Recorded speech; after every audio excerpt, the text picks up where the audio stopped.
So,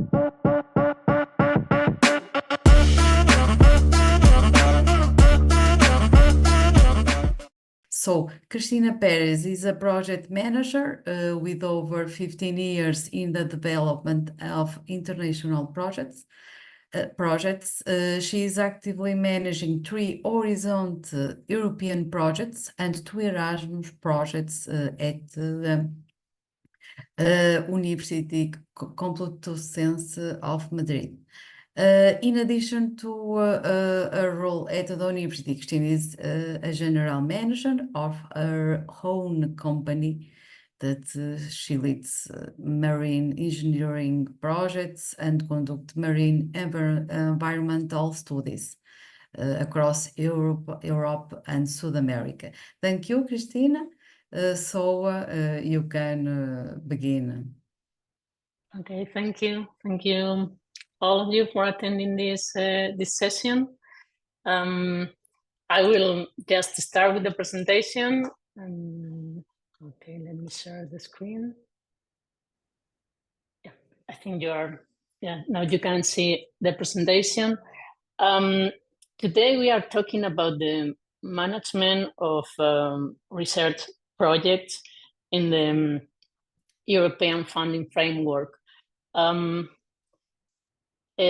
First of all, I will be doing a very, very short overview of this framework, funding framework, and then we will start with talking a little bit about the Horizon Europe project management. Why Horizon Europe? Because it's like the flagship for this last research and innovation program from the European Union, and we think it works like a good example for other type of projects that you can be involved in. As you know, now at this moment we are in this, I think it's the 7th, I'm not so sure about that, multi-annual financial framework. It lasts until 2027. This program covers from 21 to 27, and every 2 years they update the specific goals and the requirements and the objectives of the specific programs. So now in this year we are waiting for a new update. That is the one that will be lasting until the 2027. So this is something to have in mind. And also another funding source is the Next Generation European Union. This is a temporary instrument that was triggered after the COVID-19 pandemic. At the end of this slide, you have these 2 lines that European Union projects. It's a really good summary of the priorities of this program.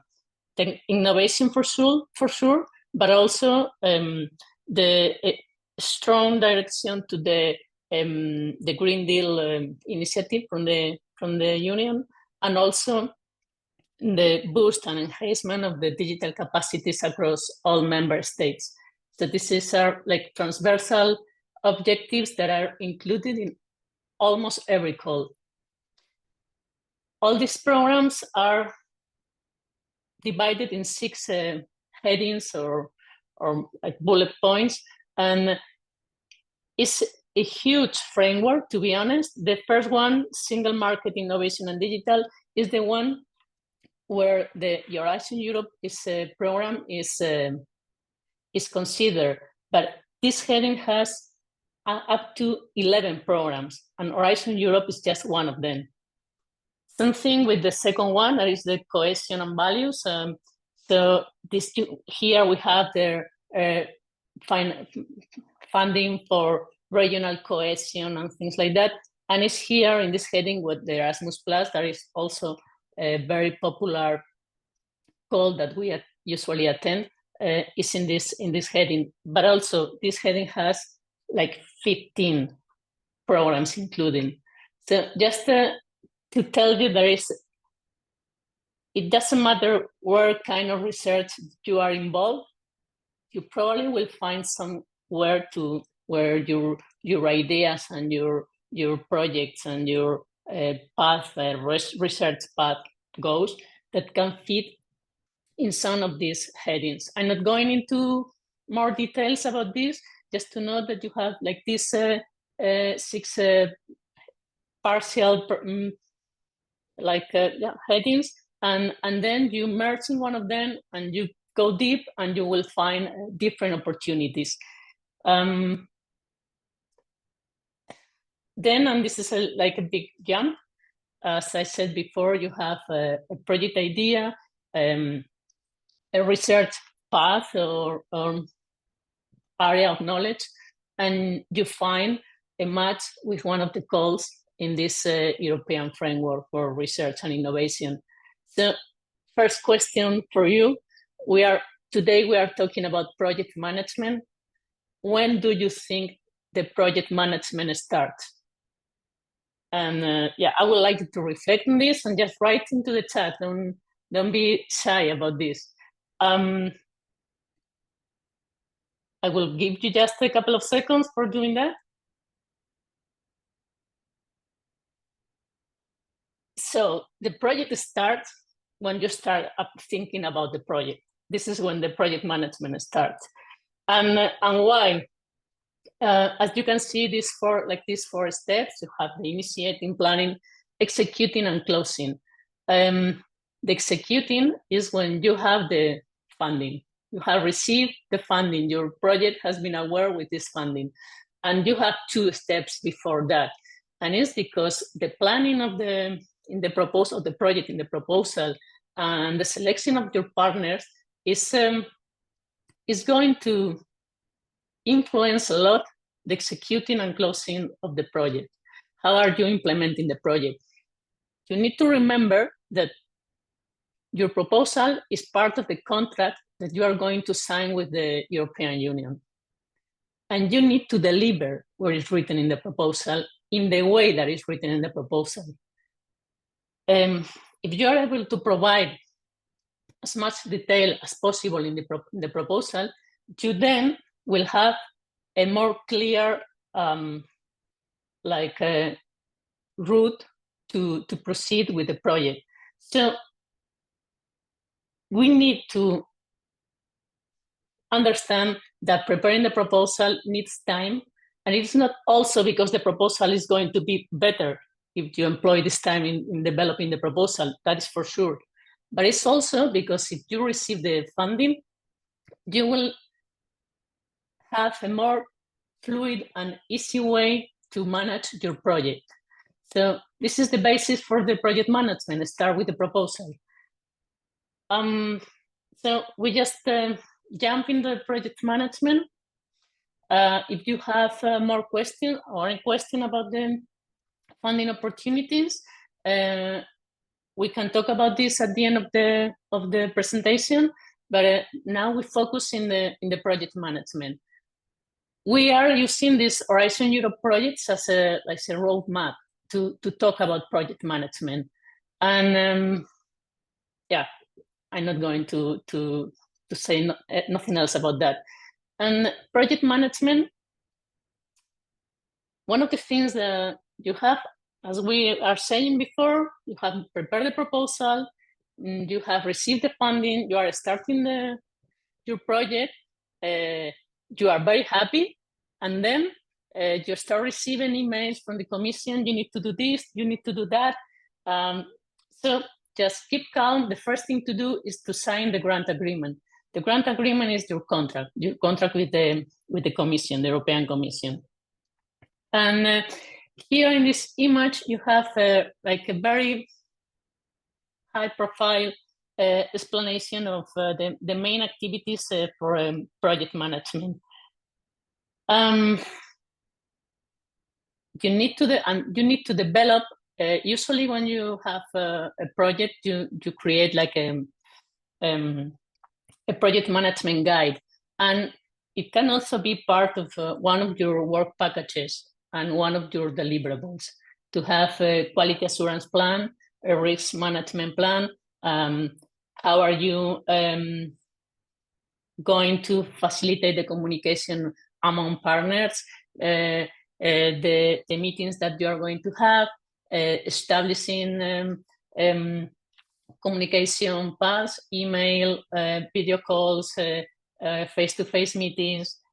Also, you might even consider using some shared space that can also include chats and things like that, and places for discussion. Conflict resolution is something to be aware of, and sometimes you need to be prepared for that. Sometimes it happens. A consortium has faced problems, and the coordinator in this case is going to have to lead this conflict resolution. And communications is also a big part of the conflict resolution. In this presentation, we are focusing on two of the things that you need to do always. Is the most usual task in the project management and are a little bit different from other projects that you can have in your career. And it's how to manage the grant agreement and how to report your progress, project progress, and get and claim the payments from the Commission. And this is two things that we are going to visit in this presentation. We are not going to talk about very much about quality assurance and risk management, conflict resolution. It's also someone that I would like you to know if you want to have maybe more information about this. But we are focusing on the grant agreement management and the reporting in the European projects framework. But as I said before, there are many manuals and templates and guidance for developing this project management handbook, and it always covers this kind of things. This slide is also to tell you, you can see factors that influence project performance and success. Well, the only thing that I have to say here is that it's time consuming. It takes a lot of time to deal with a project and manage a project. Even more if you are the coordinator. So again, not just at the beginning, at the proposal phase, you need to consider this. Usually we see when you put the number of and the use of resources, the dedication for project management is not always realistic. It consumes a lot of time. So my only idea here is to tell you that do not forget about the time that you need for project management. This is just also a reminder. There's a methodology developed by the European Union institutions. The link is at the bottom of this page. And well, if you need further information, it's a good source. And from this methodology is where it comes up this kind of structure, but I'm sure you have already seen. And it's you have a coordination team that deals with the day-to-day in the project management. You have a steering committee. There is a more high-level decision-making body. Is the one that leads with the conflicts, for instance, or the one that leads with changes or modifications in the contract. The technical committee, that is usually where the work package leaders are involved. Exploitation and dissemination team, you know that impact, communication, dissemination, exploitation of results is a big part of the European projects. We need to provide to the society and to our colleagues, and not just doing research for ourselves. So we need to make an effort in doing this, and sometimes we need experts or a different kind of profiles that can help us to deal with these activities. The advisory board is the experts that can help us also to go further in our research and project innovation. And the support has the project coordinating. Well, here you can consider the financial officer that deals with administrative and budget and compile all the project justifications and things like that. Next slide shows all this in detail, the description of these different bodies and structure. And then we come back to this slide where we were saying like this map for the project management, and you have the two things that we are going to focus on: the grant management, the grant agreement, and the reporting progress monitoring for that we need to provide to the Commission for claim the payment and get like a pass to our project. The grant management, and here is one of them. One of the things that is in your daily life, if you are dealing with the management of the project, is the funding and tenders portal. You enter into the all communications with the Commission are through this portal. All the documentation that you need to add to the project is accessing and going through this portal. So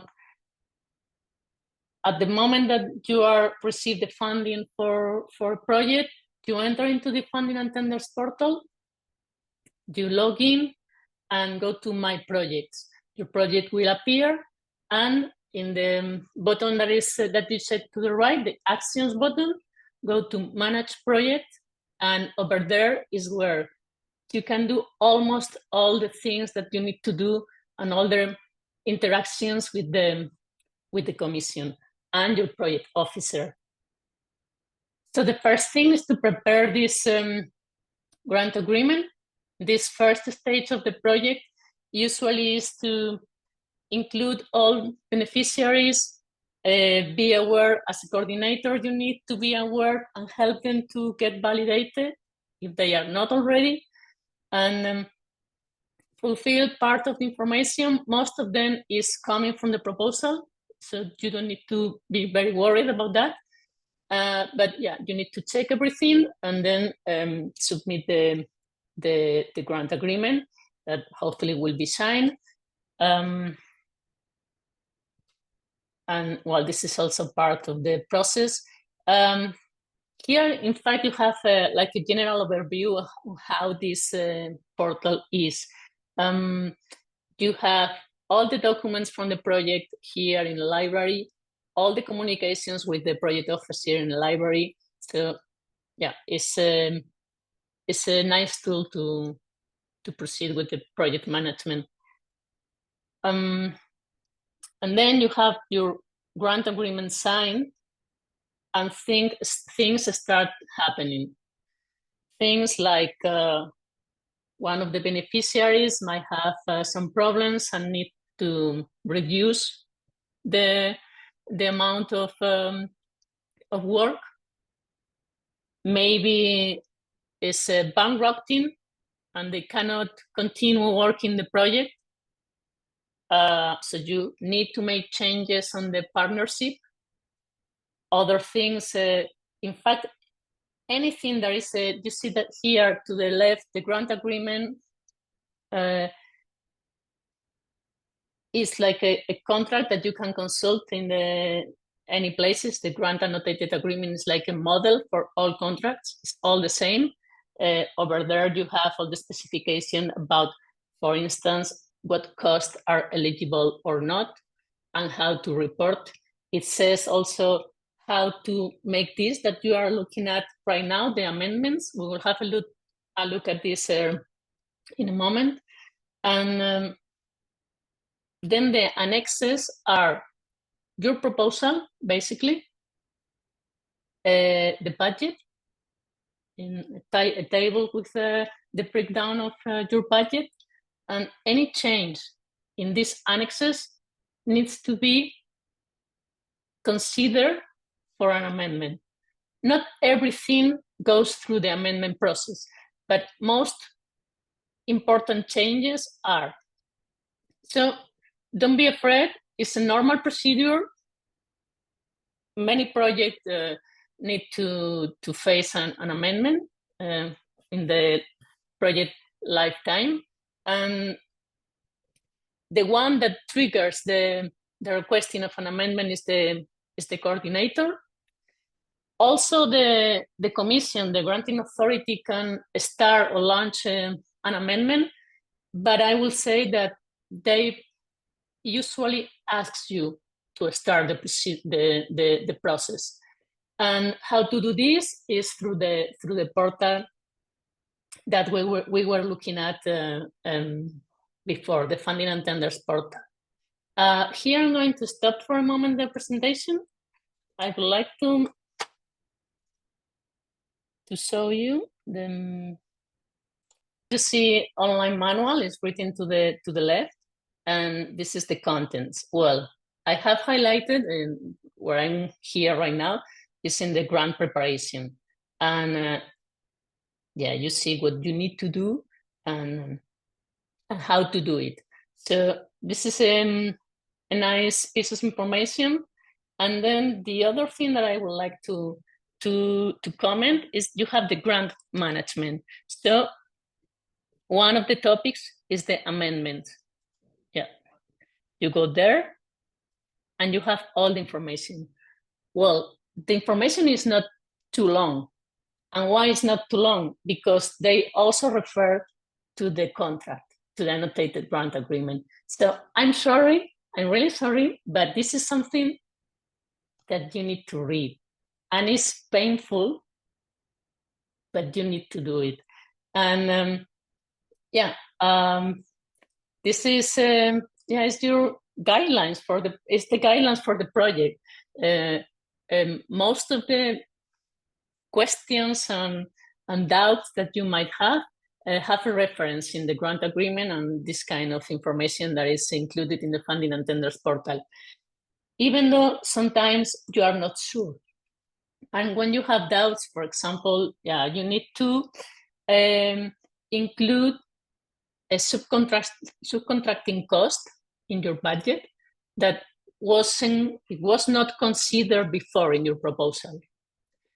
And you read the grant agreement and you start thinking about, okay, if it is a new subcontracting cost, I need to make an amendment. But here it says that if I consider the subcontracting an in-kind contribution, I might go for a simplified procedure. So I'm not so sure what to do. Is this a subcontracting? It is not. Okay, at this point is when you need to ask your project officer for assistance. So you send through the funding and tenders portal a message and start a conversation about this. And it might happen that it ends with you need to do an amendment. Okay, no worries. Everything is still from following the. I'm going to share now the presentation. Okay, hopefully you are looking at the presentation now. Okay, so here I have added some information about this for what the amendment is necessary, changes in beneficiaries, and we are not talking about, well, I have changed the bank number, or I have changed the name even of the company. It's the same company, same tax number, it's just a small change in the name. I'm not talking about that. It's just you have a different beneficiary, or you are adding a new one. Same thing with the coordinator. You are doing some changes. You are in your implementation project, like you take out a deliverable, or do you want to change some activities or tasks, even changing the scope of the work. And I must say, you're not always going to be granted the amendment. It depends if it have an impact on the objectives that were, or the reasons why the Commission get the support to the project in the first, at the beginning of the process.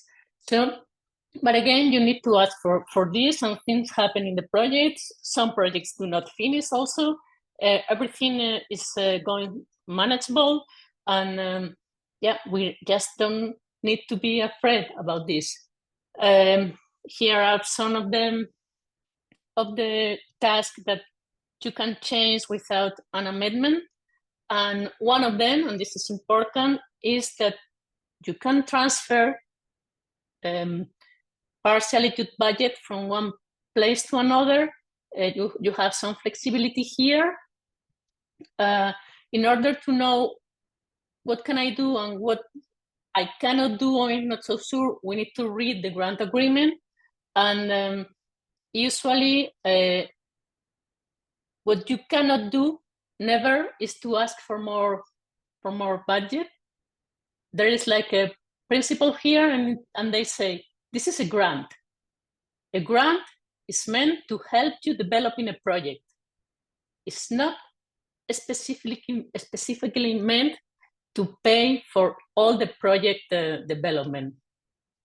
So if you need, and it might happen, I was attending a meeting a couple of months ago, and someone was asking, well, will the inflation in these last years, I cannot complete the project with the budget that I have 4 years ago. Yeah, the Commission understands. It's understandable. We can look for a different approach, but you cannot ask for, or you can ask for more budget, increase the budget, but it's not going to be accepted. Okay, so this is one of the things. You have flexibility, but you have like this ceiling, and it's the total amount of the budget. Then you can change, you know, when we do the proposal, we might have in advance, or try to know in advance as much as possible about how it's going to be this project, what is going to happen. But at the end of the day, we are not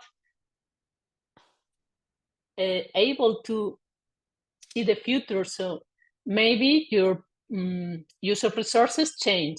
You have more, you needed more time than you thought, or you needed less than you thought, or your travel expenses have grown, or you, at the end, you did some more dissemination activities, and with some cost involved that wasn't in the specifically annotated in the proposal. Okay, over there you have flexibility. You can move from travel costs, for instance, to personal costs, and you don't need to do an amendment for that.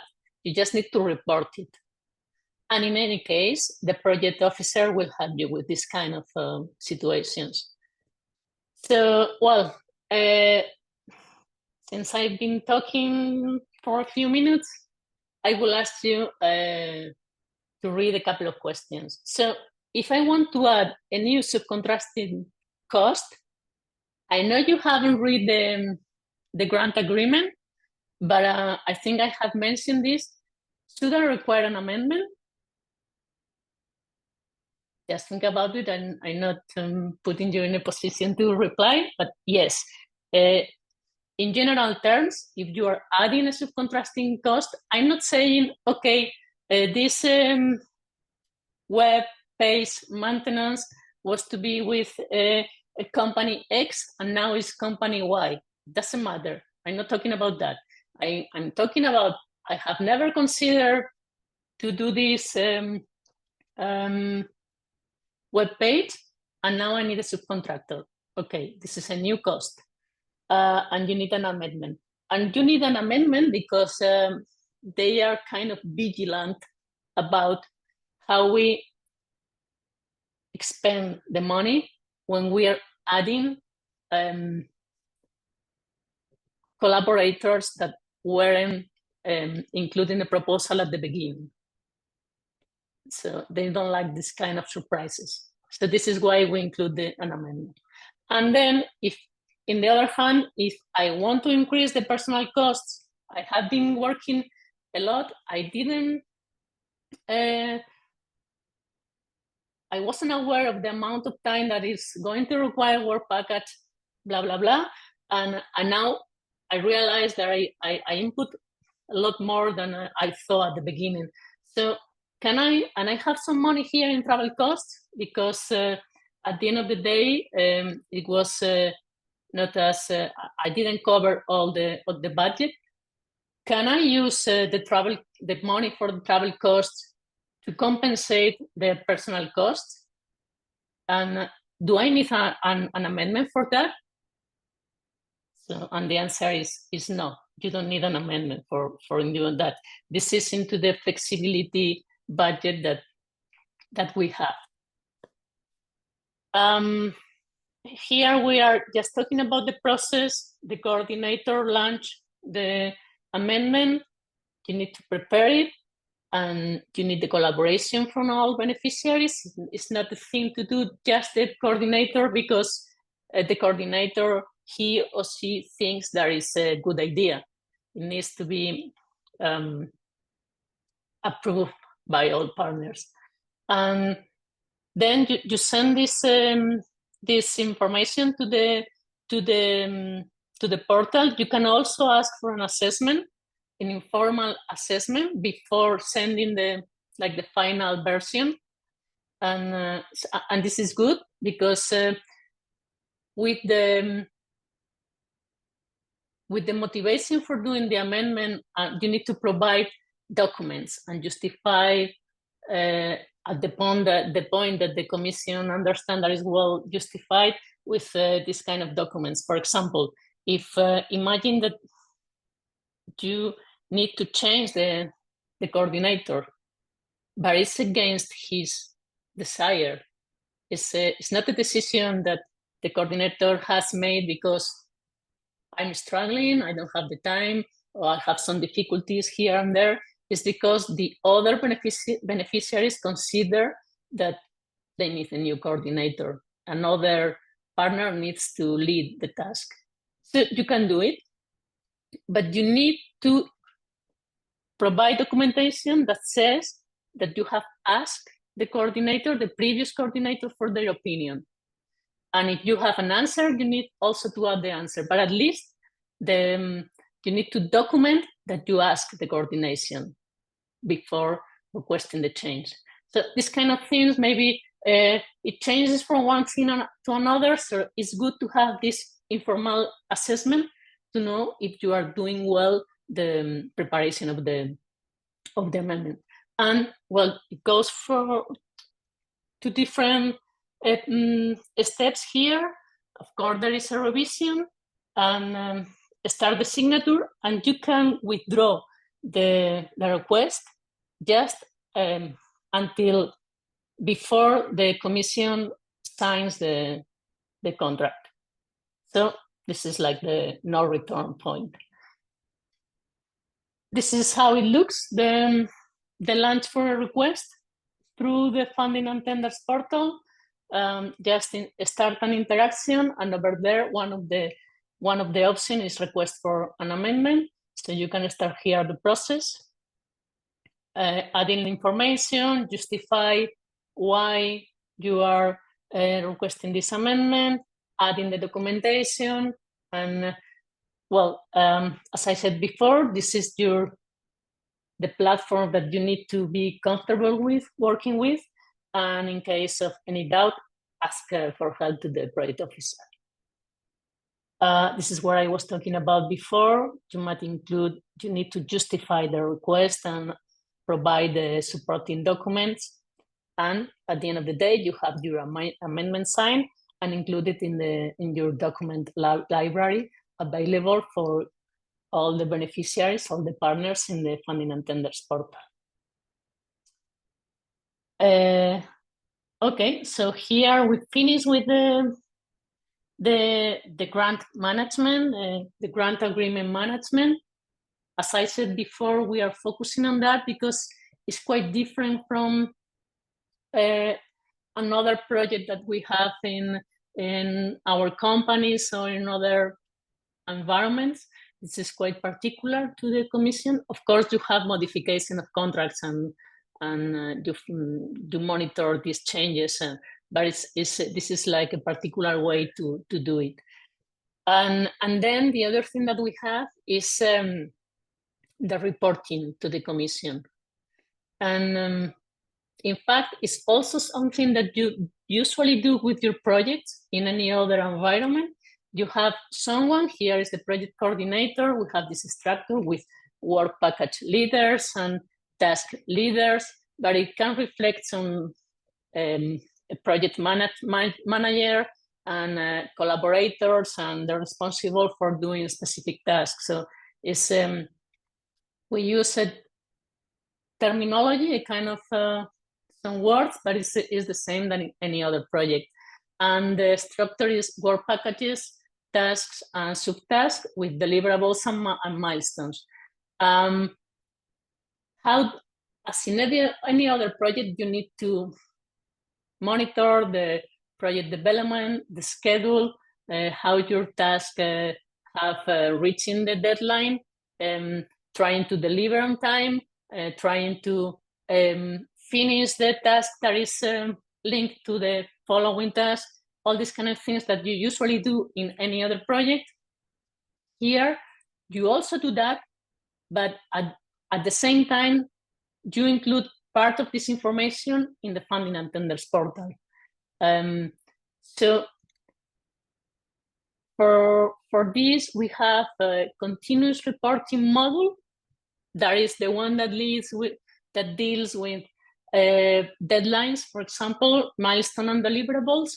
You need to add deliverable number 1 before end of July. So you go to the funding and tenders portal, you upload the documentation, include some information like a metadata over there, and same thing with the dissemination and communication activities, and other thing that you are continuously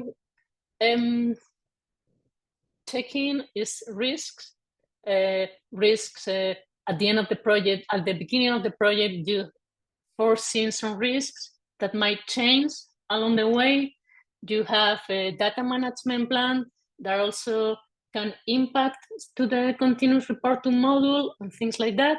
And you have a periodic reporting module. And this is very specific for the European Commission. Is your project lifetime is might have at least might be divided in 2 or 3 parts.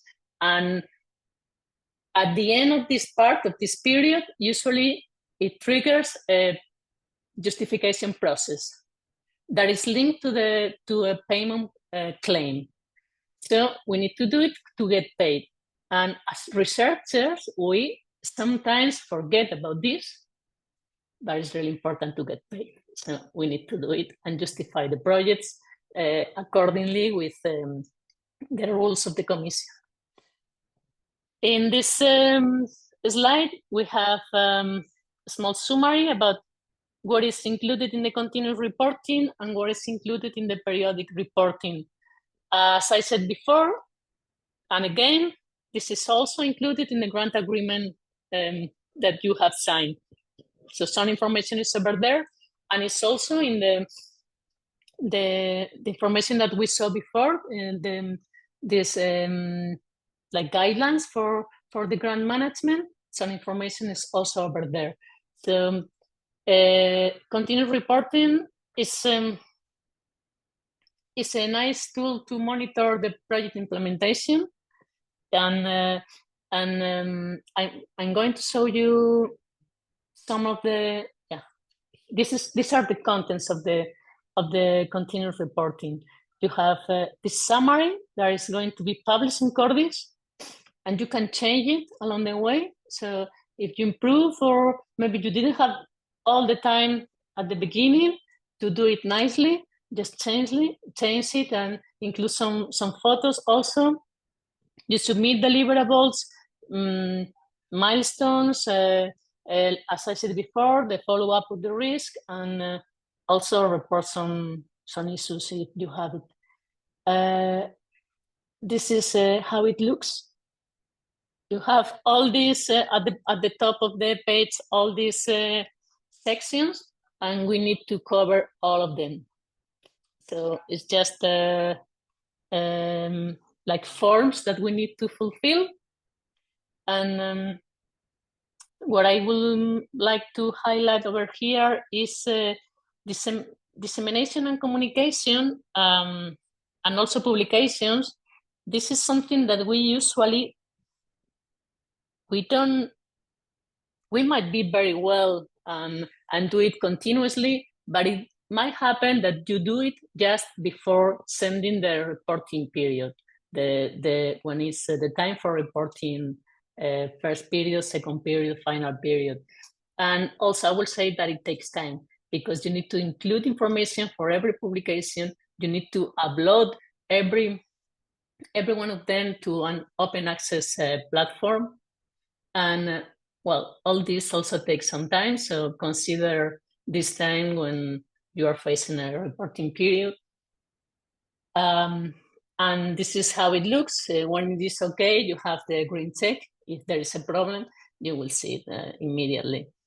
And yeah, for the deliverables, this is how it looks. You can upload one of them with this green arrow that you can see almost in the middle, and add some information. It's quite straightforward, to be honest. This is the information about publications. So you see the form here is longer than the others. And also, usually you need to include a link to wherever you are putting your information. If it is an open area, you can collect them from there directly, but you might be using this platform or not. And then we are talking about the periodic reporting model. The periodic reporting has two parts, the technical and the financial part. The technical part is collaborative. Every beneficiary participates. And here, in the continuous reporting, you're putting a lot of information already. But here, where is focused on objectives. How are you doing with your objectives? Are you reaching there? At which point are you against these objectives that you want to achieve with your project? Results, how are they? And they have a main focus on deviations, problems that you are facing along the way. It might happen that we avoid to put or to include difficulties in these periodic reports. And well, of course, you always have many things in mind, and you might consider to be more honest than others, but I will say that we need to remember that we are not like magicians that can see the future and our proposal is perfect and everything goes by the proposal. The project has their own life, and we need to report about that. And if we have difficulties and big difficulties, we need to explain them. It's just about this: explain the difficulties and the problems. I'm not saying we need to talk about every little detail, of course not. It's just the big things. Consider what to say and how to say it. That is, we need to remember that we all are aware that in the project life, things are going to happen, and it is expected some changes. So This is my point of view about this. And this is for the technical report. Main focus on how are you doing in terms of objectives and results, and what deviations and problems are you having in reaching these objectives. I'm not talking about many other things, just the problems that might have an impact over the development on the project and the reaching the objectives. And as I said before, all partners contribute to this technical report. It also makes sense because the work package leaders usually have a lot to say about this. And then you have the financial report. There is has two parts. Every beneficiary is responsible for their own financial report. The coordinator is not going to have a look to the timesheets that you do, or how are you using your own resources. It's each one of the beneficiaries. So every one of the beneficiaries include the information, and then what the coordinator does is a compilation of all these financial statements. When I say he or she does the compilations, is the one allowed to click the button in the funding and tenders portal. We don't do any other thing. We don't have a look. It's just click to make the compilation, and then send the reports, the technical and all the financials, to the commission. Here we have we can have a look to how it looks, the periodic reporting, where is in a red square is the place where you can download the template for doing the reporting, especially for the technical part. There is a template and it's a written report that you need to upload afterwards. So you download the template and it has the headings and the expected contents, and so just follow the template. And this is how it looks, a financial statement. It's like an Excel file. You just put information here, and it's mainly change numbers. Some of them are calculated. For instance, the personal costs are calculated, and the unit that you use here is the number of, in this case, the person months. As you already know, that at the end of the day is how much a person has worked in a specific work package during 1 month. And this is where you have the access to your both the continuous and the periodic reports. With this, we will be almost ending this part of the periodic report and the justification of the project. The only thing that I would like to say, I have not talked very much about the financial part. There are small differences between projects with a budget related with actual costs, meaning you report the costs that you already have had. So it's I did this and it cost me this amount.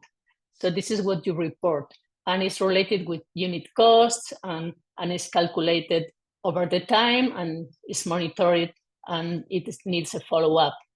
Or you can have, instead of actual costs, you have a lump sum budget.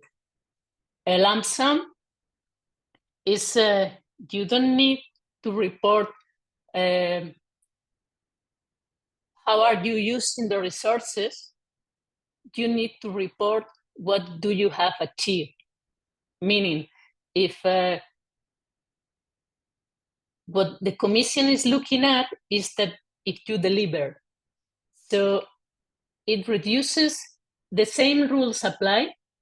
Then the grant agreement is very similar, but might have some small differences, but it is one of the rules in the European framework is that all participants, meaning not just the beneficiaries of this one specific project, but all participants in the program have the same rules and opportunities. So they don't change rules so easily.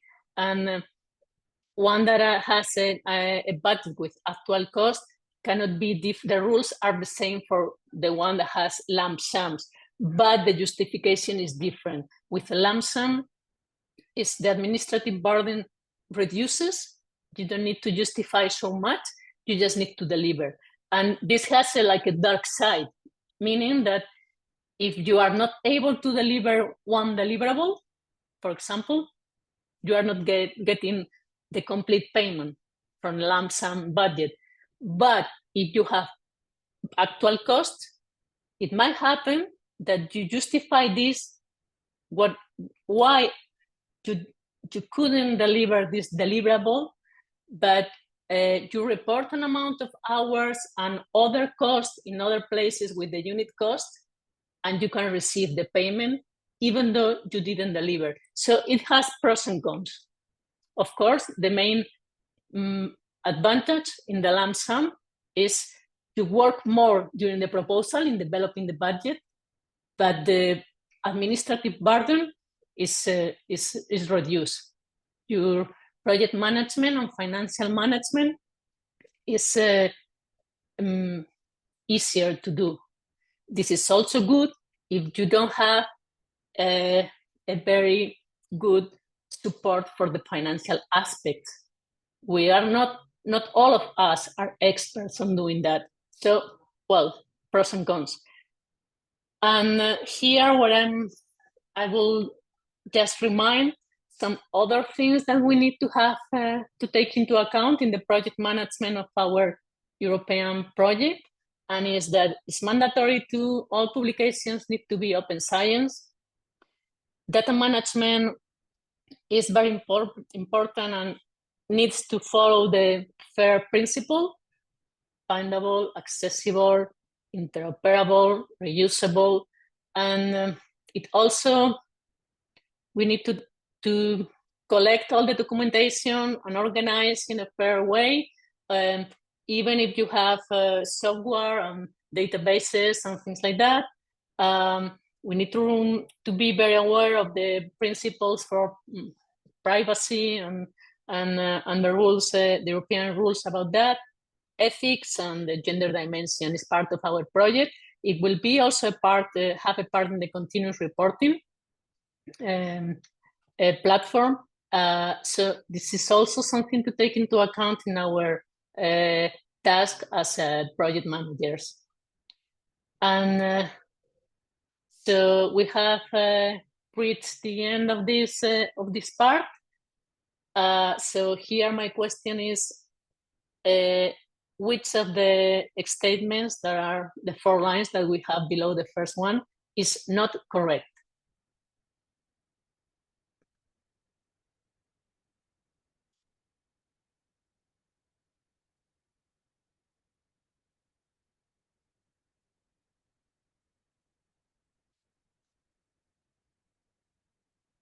So, well, maybe one of you can tell me which one is not the correct answer. First one, maybe. Maybe the first one. Someone can help this answer? Have an opinion about this? Yeah, as I said before, I know you haven't read a grant agreement, or not recently, at least. But yeah, the coordinator prepares the technical part with the participation of all beneficiaries. As we said before, it's a collaborative report. And each beneficiary is responsible for their individual financial reports. Yeah, the coordinator on any other part from the project can do the financial part of another beneficiary. And the only one that can submit these reports, the technical, but also the financial, yeah. I am from UCM, my office has made the financial report and has put all the information in the platform. And then the one that press the button to submit all the information is the coordinator. So yeah, the first one, maybe I was a little tricky here, because yeah, the coordinator has nothing to do with the financial report of a beneficiary. So yeah, and yeah, that's all. We have finished the presentation. I hope it has been useful, and I think I'm ready to answer your questions or hear your comments about all this.